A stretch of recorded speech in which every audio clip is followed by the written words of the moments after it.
Can we learn anything from the way other countries either guard against these terrorism attacks or the way they investigate them? Well, there's always been tremendous cooperation, Pim, between our law enforcement community and some of the leading ones overseas. The sports security is a very challenging concept for us because we do really well in enclosed environments, in stadiums and arenas. But when you're looking at a marathon course, I ran Boston in 2010, 2011. You have 26-plus miles of area to secure. You can do your best work at the beginning and at the end, but there's no way you can fully secure the whole area. So, as you might imagine, London Marathon, which is coming up shortly, they're going to be talking to the organizers in Boston. They're going to review their security as well. You're going to see heightened states of alert. You're going to see more police deployed to increase the deterrence presence as well. But ultimately, these type of open-ended sports events are almost impossible to fully secure. So it's about managing risk. How do you maintain and manage the risk the best way possible? Tim Screen, managing risk, does this also mean increased identification, increased screening of individuals that would attend events such as this? Definitely. People coming in the area, you want to try to get a grasp on who's going to be in there. That's doing prior and post analysis of that. Gene West, you have experience, personal experience, surviving and dealing with bomb blasts. What's it like to actually be in that situation? Well, I can tell you that I was at the 9/11 collapse, and I was caught in that collapse. I also tripped a booby trap in Vietnam, and I was at the '93 bombing.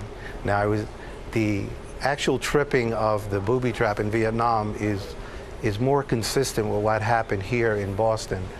The 9/11 event was more of getting caught in a collapse and then experiencing sensations that you've never experienced before. Now, tripping the booby trap, one of the things that I recall is that when that booby trap tripped, there's no sensation of sound.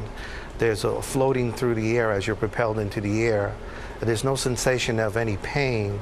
And soldiers in Vietnam knew when they hit the ground and they came out of that explosion event is to check for all their limbs and to see if they were still there, because again, there's no sensation of pain, and the first thing you want to know if your legs are there, your hands are there. And some of these people in Boston experienced that type of sensation. I'm sure that some of these people who suffered these amputations may not have even been aware that they had lost a limb, and that sort of hit home for me when I saw that. Now, the 9/11 collapse was something different.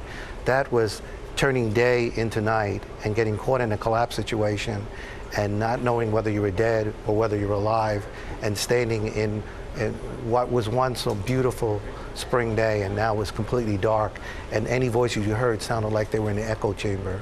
And that's what I teach some of my students at the FBI National Academy. I show them that film, and then I gave them that firsthand experience. But the Vietnam experience was more consistent with what happened in Boston. Does every event such as this, every explosion, have its own signature? Yes, but you got to understand there's two types of signatures. First of all, there's the signature of the explosion.